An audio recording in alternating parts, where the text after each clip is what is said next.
Proses-proses perubahan sosial.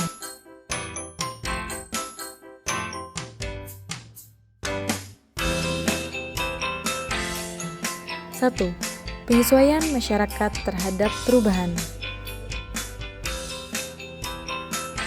2. Saluran-saluran perubahan sosial dan kebudayaan.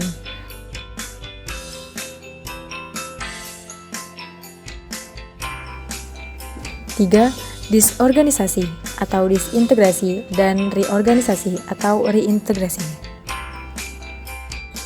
Pada proses pertama, penyesuaian masyarakat terhadap perubahan, kata kuncinya yakni keserasian masyarakat, lembaga kemasyarakatan, gangguan keserasian, unsur baru, unsur lama, norma, perubahan sosial, dan penyesuaian, serta ketidaksesuaian. Keserasian atau harmoni dalam masyarakat, social equilibrium, merupakan keadaan yang diidam-idamkan setiap masyarakat. Keserasian masyarakat yakni keadaan di mana lembaga-lembaga kemasyarakatan yang pokok benar-benar berfungsi dan saling mengisi. Ada kalanya unsur baru dan unsur lama bertentangan, sehingga akan mempengaruhi norma dan nilai yang kemudian berpengaruh pula pada warga masyarakat. Apabila keserasian sosial dapat kembali diperoleh setelah adanya perubahan, maka disebut penyesuaian. Sebaliknya, jika tidak sesuai, maka akan disebut ketidaksesuaian. Contohnya, yakni ketika terjadi pergantian bahasa Jawa di Yogyakarta yang mengenal sistem pertingkatan bahasa dengan bahasa Indonesia sebagai gejala yang mengikuti perubahan dari sistem lapisan tertutup ke sistem lapisan terbuka. Proses perubahan yang kedua, yakni saluran-saluran perubahan sosial dan kebudayaan, avenue or channel of change. Kata kuncinya yakni lembaga kemasyarakatan, individu. Saluran ini merupakan saluran yang dilalui oleh proses perubahan sosial.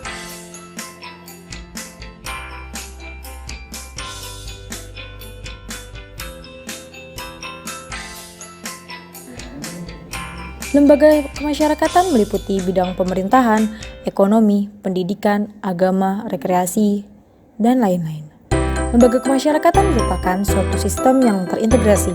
Contohnya, perubahan yang terjadi pada tanggal 17 Agustus tahun 1945 telah terjadi proklamasi kemerdekaan. Terjadi perubahan struktur pemerintahan dari negara jajahan menjadi negara yang berdaulat. Kemudian perubahan tersebut menjalar ke bidang pendidikan. Tidak ada lagi diskriminasi antara golongan, sebagaimana pada zaman penjajahan. Sekarang, setiap orang bebas untuk berpendidikan atau tidak.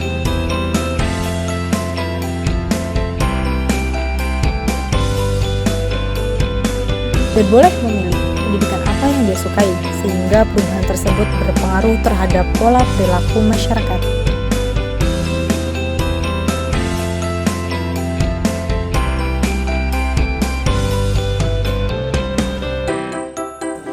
Disorganisasi ialah suatu proses berpudarnya norma-norma dan nilai-nilai dalam masyarakat karena perubahan-perubahan yang terjadi pada lembaga-lembaga kemasyarakatan.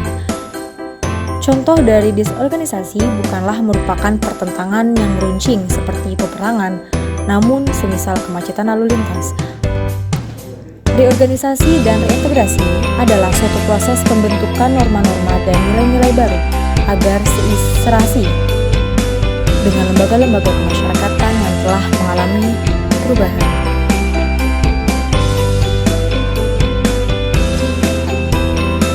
Adanya norma lama yang mengalami perubahan menjadi suatu norma yang baru akan memiliki istilah baru, yakni anomi.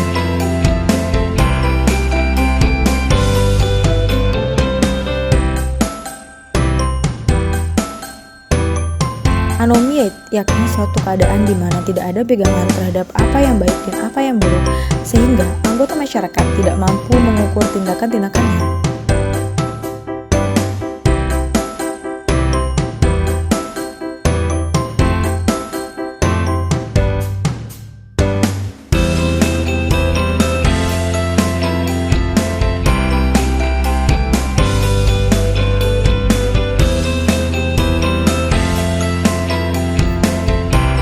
Contohnya yakni norma lalu lintas, terutama di kota-kota besar, antara pengendara motor yang menggunakan trotoar yang diperuntukkan untuk pejalan kaki.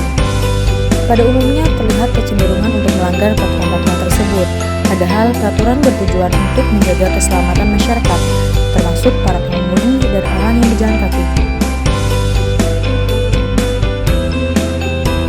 Kondisi ini disebut anemi, yakni keadaan di mana disorganisasi masih berlangsung dan apakah telah ada suatu reorganisasi atau tidak.